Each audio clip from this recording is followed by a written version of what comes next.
دیکھیں، ایک تو ریاستوں کی ڈیوٹی اور ذمہ داری ہے قانون سازی کے حوالے سے یا نفاذ کے حوالے سے، وہ تو ایک الگ بات ہے، ایک لانگ پروسیس ہے۔ ہم انڈیویجلی کی طرف، انڈیویجل جو ہماری اپنی ذات کی ذمہ داری ہیں، اگر ہم اس کی طرف آئیں تو میں سمجھتا ہوں اصل معاملہ، اصل خرابی شعور کی ہے۔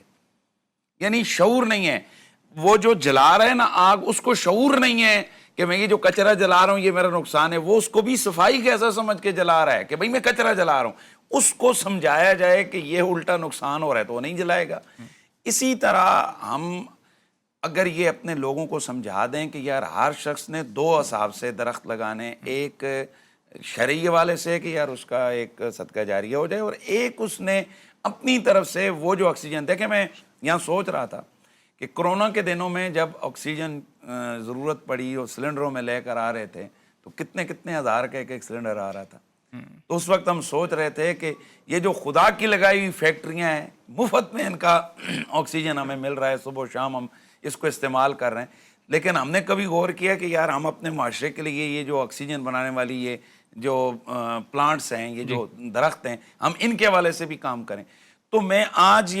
اگر ہمارے پروگرام کے حوالے سے، اس پروگرام کی وجہ سے 50-100 لوگ بھی اگر تیار ہو جاتے ہیں نا تو میں سمجھوں گا ہمارا کام ہو گیا۔ اور میں آپ کو بتاؤں ہمارا عملاً اس پہ تجربہ ہے۔ ایک ہماری ادھر مسجد میں، اسلام آباد غوری ٹاؤن کی بات کر رہا ہوں، ہمارے خطیب صاحب نے وہاں اعلان کیا کہ یار یہ جو اپنی چھتوں کا پانی ہے، یار مہربانی کریں جو آپ کے خشک بور ہیں نا انہی میں یار 2-3 ہزار کے پائپ لگیں گے، ان پانی کو اس میں ڈال دیں۔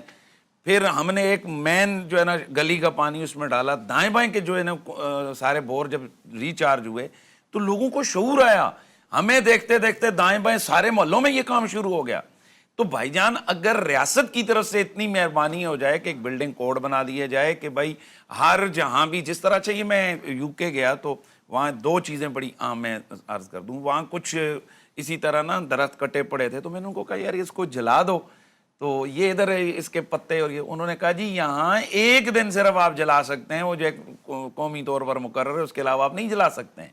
اگر اس طرح دھواں جائے گا، رپورٹ ہو گئی تو آپ پہ جرمانہ ہے۔ پھر کوئی بھی نقشہ اس وقت تک پاس ہوتا ہی نہیں ہے کہ جب تک اس کے بیک پہ آپ کے لیے گرینری کے لیے، اور وہ بنیادی طور پر گرینری کے لیے بھی ہے لیکن اصل تو وہ زمین کو پانی دینے کے لیے۔ آج یہاں اسلام آباد میں دیکھیں، کراچی میں دیکھیں، وہ کلومیٹروں کا کلومیٹر جناب بلڈنگوں کے پہاڑ کھڑے ہوئے ہیں اور کنکریٹ ہی کنکریٹ ہے، تو نیچے زمین میں پانی کہاں سے جائے گا کہ جو پانی آپ کی نسلیں آگے پئیں گی؟ تو اس حوالے سے بلڈنگ کوڈ ہو جائے کہ جو بھی پلازا، جو بھی چھت ہے، اس کا جو بارش کا پانی ہے اس کو آپ جناب ایک بور کر کے واپس زمین کے اندر ڈال دیں۔ یہ ایک بلڈنگ کوڈ ہو اور اس وقت تک نقشہ ہی پاس نہ ہو تو میں سمجھتا ہوں کہ آپ کے پانی کے مسئلے حل ہو جائیں گے، آپ کا سیلاب ختم ہو جائے گا۔ یعنی آج وہ شہر کا سارا پانی اگر اندر ہی چلا گیا تو سیلاب کے لیے پانی کہاں سے آئے گا؟ تو اسی طرح ہم درختوں کے حوالے سے گورنمنٹ سال کے بعد یہ تو کر سکتی ہے کہ شجرکاری کے دنوں میں سرکاری طور پر وہ کہتے ہیں جی ہم درخت دے رہے، اور لوگوں کو شعور دیا جائے، اور اس حوالے سے جس طرح چینلز کے اوپر یہاں پر الٹے پلٹے گانے باجے اور اس کے لیے ٹائم ہوتا ہے، اور جو میں معلوم ہے اس کے حوالے سے کہ اس وقت تک آپ کا لائسنس بھی نہیں ہوتا جب تک ریاست کے حوالے سے آپ کا ٹائم نہ ہو، تو اس ٹائم کے اندر یہ اشتہار چلائیں کہ یار اب شجرکاری مہم آ رہی ہے، ہر بندہ درخت لگائے، آپ دیکھیں ماحول پاکستان کا کیسے بہتر ہو جائے گا۔